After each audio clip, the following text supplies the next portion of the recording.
आज मोर्चा काढण्यात आला होता, काय प्रमुख मागणी घेऊन? साऱ्या जनतेला माझा जय भीम। सोमनाथाला न्याय मिळावा म्हणून ही मोर्चा निघालाय। ह्या लोकांनी न्याय देत नाहीत, हे लोक मनावर घेत नाहीत।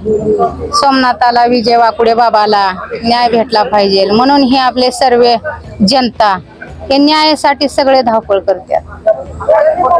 1.5 महिना उलटून गेला, ह्या सरकारने दखल घेत नाहीत।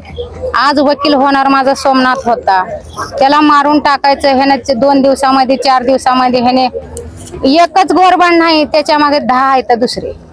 त्याचे नाव तुरनर हाय, मरे हाय, गाडेकर हाय, बाकीच्याच काय माहिती नाही।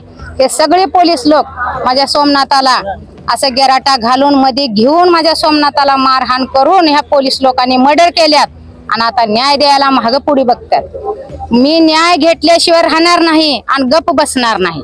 अशामध्ये हे प्रशासनाचे रोजच आहे ना, बोलणं हा, येणं हाय, आम्ही फिरादी दिलोय, आम्ही माहिती मागिलोय, हे कुणीच आमचं मनावर घेत नाहीत। हे त्यांचं चालू आहे, चौकशी चालू आहे, चौकशी चालू आहे, चौकशी चालू आहे, ह्याचं एकच ठेका धरल्यात ह्याने। असं करून 1.5 महिना उलटून गेला म्हणून हे सगळे माझे बंधू, ही सगळे जनता त्याच्यासाठी ही मोर्चा काढले। न्याय मिळेल वाटते तुम्हाला? 1.5 महिना झाला, न्याय घेतल्याशिवाय तर गप्प बसणारच नाही। जसा सोमनाथाचा ही जीव घेतल्यात ना, तसं ह्या पोलीस प्रशासनाला फाशीची सजा दिल्याशिवाय गप्प बसणार नाही। न्याय भेटलाच पाहिजे आम्हाला, कारण भारताचे नागरिक आमचं कर्तव्य काय आहे, आम्हाला न्याय मिळवण्यासाठी आम्हाला अधिकार आहे। ज्याप्रमाणे मतदानाचा आम्हाला अधिकार आहे, त्याचप्रमाणे भारतात न्याय मिळवण्याचा देखील अधिकार आहे, हे सांगतील आमचे।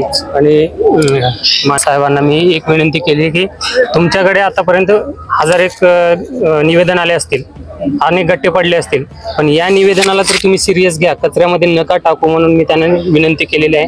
ते बोलले की आम्ही करू म्हणले लवकरात लवकर, काय पण त्यांची पण वाट बघतो आम्ही, ते कचरा टाकतात का आमच्यापर्यंत न्याय मिळवण्यासाठी मदत करतात।